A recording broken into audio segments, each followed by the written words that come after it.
नमस्कार मंडळी, मी विजय. आपले स्वागत आहे ट्रॅव्हल तडका या चॅनलवर. आज आपण निघालो आहोत एक सुंदर आणि आध्यात्मिक प्रवासाला, जेजुरी ते मोरगाव गणपती. चला तर मग सुरुवात करूया आपल्या या खास रोड ट्रिपची.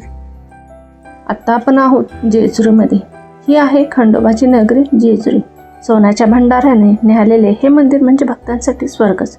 दर्शन घेतल्यानंतर आपण निघालो आहोत मोरगावकडे. आता आपण छोटासा ब्रेक घेणार आहोत. मित्रांनो, रोड ट्रिप करताना छोटे ब्रेक घेत जाऊया.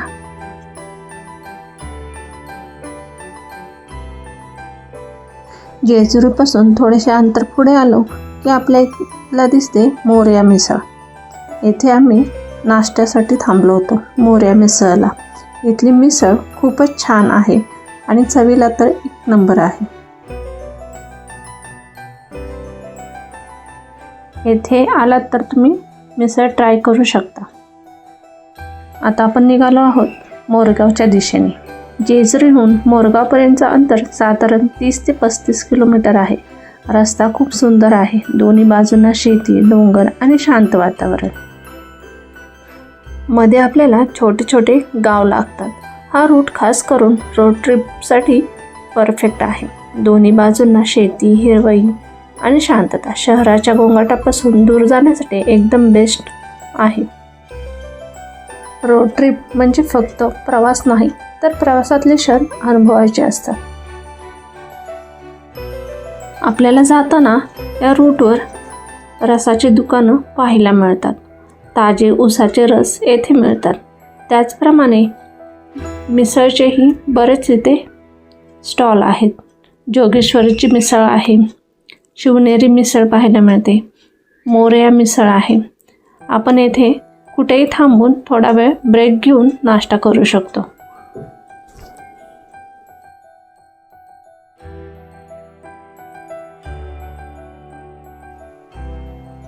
ह्या रूटवरनं जाताना समोर आपल्याला ही हडपसर गाडीतळपासून ते मोरगावपर्यंत 312 नंबरची बस आहे. डायरेक्ट मोरगावला ही बस जाते. पाहू शकता आपल्या समोर आहे ती हडपसर ते मोरगावची बस चाललेली आहे. इथलं वातावरण खूप शांत आणि प्रसन्न आहे. अष्टविनायक यात्रा येथूनच सुरू होते आणि येथेच संपते.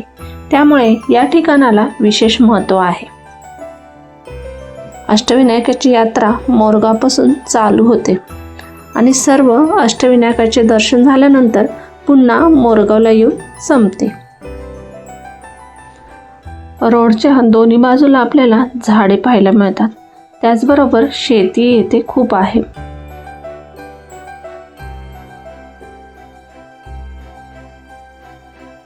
मोरगावचा रूट आपल्याला सकाळी आणि संध्याकाळी खूप सुंदर दिसतो.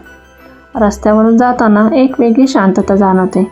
ना ट्रॅफिक आहे, ना कशाचा आवाज आहे, फक्त निसर्ग आणि आपण.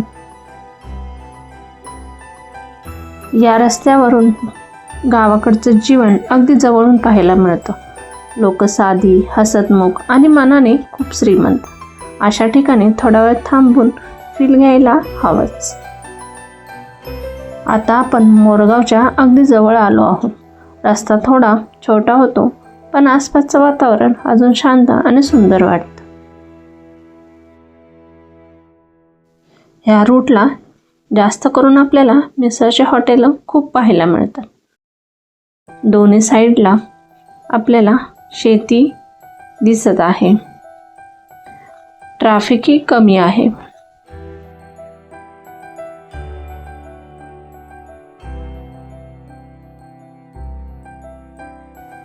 आता आपण मोरगावला पोहोचणार आहोत.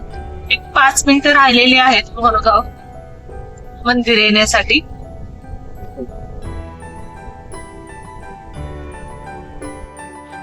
तर आता आपण पोहोचलो आहोत मोरगावमध्ये. अष्टविनायकातील पहिलं मंदिर, खूप पवित्र आणि शांत ठिकाण, मोरगावचा मोरेश्वर. मोरगाव या गावाच्या नावामागे एक सुंदर कथा आहे. मोर वरून पडलेलं नाव मोरगाव. हा शब्द 2 भागापासून बनला आहे. मोर पिकॉक, गाव विलेज. पूर्वी या परिसरात खूप मोठ्या प्रमाणात मोर आढळत होते, म्हणून या ठिकाणाला मोराचं गाव मोरगाव असं नाव पडलं. इथलं प्रसिद्ध मंदिर म्हणजे मयुरेश्वर गणपती. मयूर म्हणजे मोर. काही लोकांच्या मते गावाची रचना पूर्वी मोराच्या आकारासारखी होती, त्यामुळे मोरगाव हे नाव पडल्याचं सांगितलं जातं.